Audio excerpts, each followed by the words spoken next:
Good afternoon, everybody in the world. My name is Roni Sarangaya from Tokyo, Japan. Today is the third video about the precious teachings of the Incarnate God, Master Kanichi Otsuka. Today is the third video about his teachings. The day has come that everyone in this planet will be saved by his divine power. You can access his picture to the below URL. I cannot put a picture of him in here because it is against the copyright. Alright.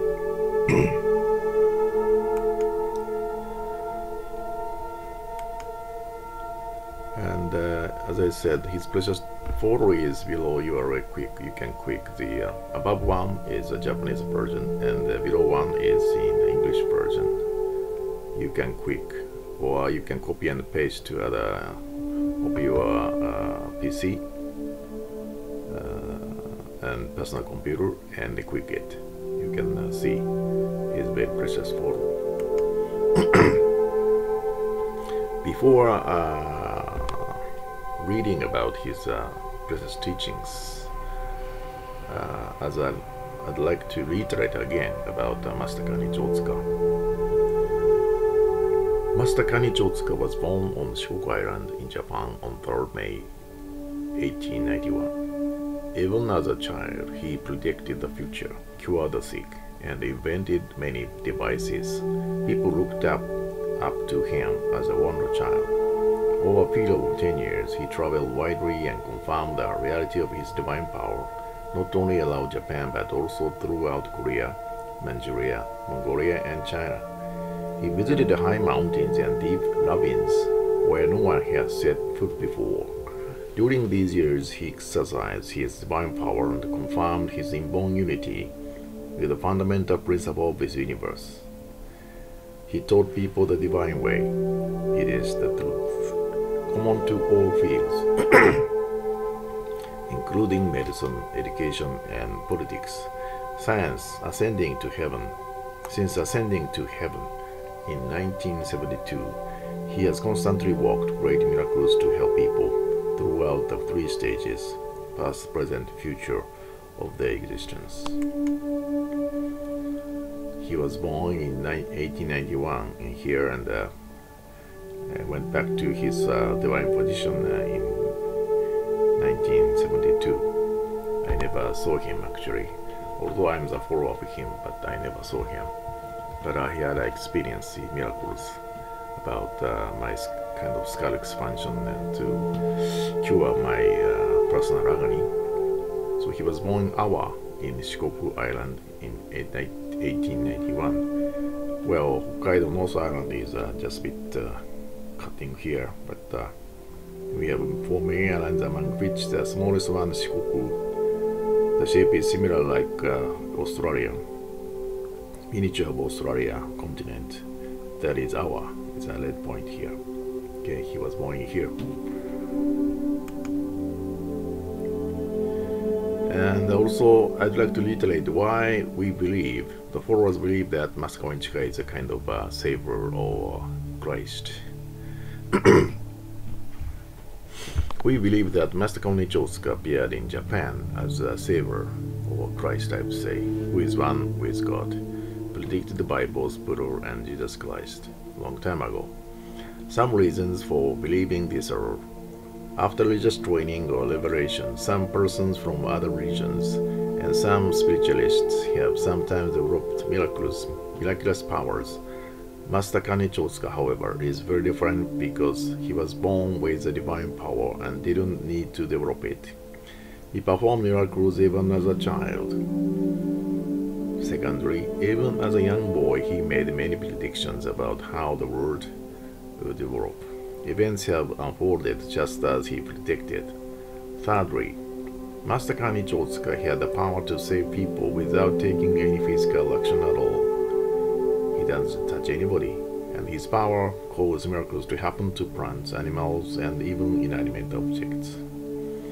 Fourthly, when his followers come to the end of their natural lifespans, their deaths are accompanied by signs and miracles. levels of the thought that are attained very rarely even by saints and eminent priests in traditional religions. Such a spectacular passage into the next world is called sublime transmigration. Lastly, he predicted that even after ascending to heaven, his power would extend across time and space from the spiritual world, and miracles have indeed continued to occur just as he said. Okay.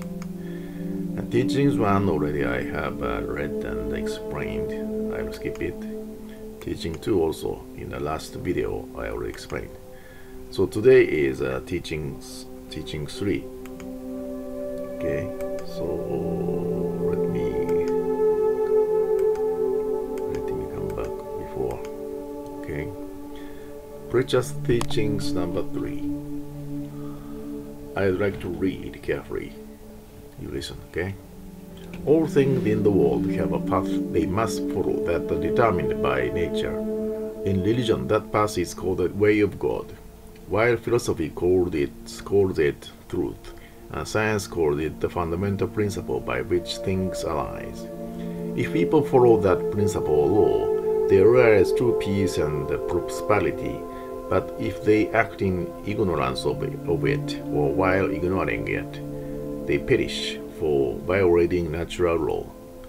To illustrate this with a familiar example, farmers can harvest crops precisely because they act in accord with seasonal changes and they pursue endeavors such as sowing seeds and working their fields. In the growing of rice, barley, and other crops, the same kind of immutable natural law is at work. Departing from the correct path will prevent one from harvesting as much as intended, no matter how much fertilizer, care, or effort is expended. This goes for human beings, plants, or anything else. All things have their prescribed sequences and systems. On a larger scale, the sun's movement and the Earth's revolution and rotation and the movement of the other planets also follow certain periodic paths, and our calendars are built upon them. For this reason, humanity has from long ago respected God and put great store in following the divine way, and He's implemented and passed it on. But especially during the last period of less than a third century, the extensive development of the culture of material science has deluded people into thinking that everything can be achieved by human wisdom, which makes them hold natural law and the way of God in contempt, and leads them into a headlong rush off the correct path. Which is why humanity faces its present frightening cares. Yet, no one has noticed this, and though it is a job of the clergy to lend guidance, clerics themselves ignore God and do not recognize His existence.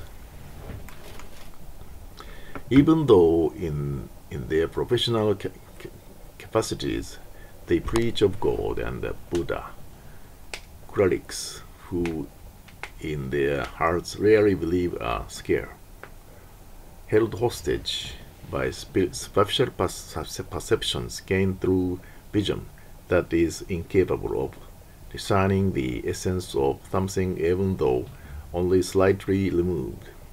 They give themselves over to fleeting motions, and now we have our own present chaotic situation. The biggest mistake, and the one that has infinite harm and no benefit for humanity, is the making the atomic and hydrogen bombs, which humanity cannot stop even while calling for their prohibition. We are at a terrifying juncture where one step further could mean the error of using nuclear weapons in a war in which most of humanity would perish and human culture would be destroyed at all once. Should a chain explosion be concentrated on one side of the globe, The force might upset the gravitational balance among heavenly bodies and move the Earth as a rocket blast, send their satellite into space, and the planet might instantly disappear like a shooting star. A look at each individual mistake shows that in education, medicine, economics, and whatever else, all have deviated from the certain path, and in a condition in which improvement in one will induce worsening in another. We have brought about a chaotic situation that is out of hand. Take medicine, for example. Illness occurs when we err. We err in the workings of the environment, spirit and flesh, which hampers our psychological functions.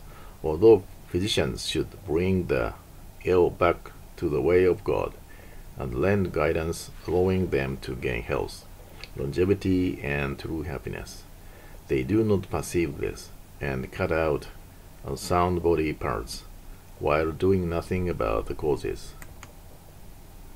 Current medical practice is rushing headlong in a direction opposite to the original purpose, and because modern men believe this to be medical science, we are living in a truly frightening time.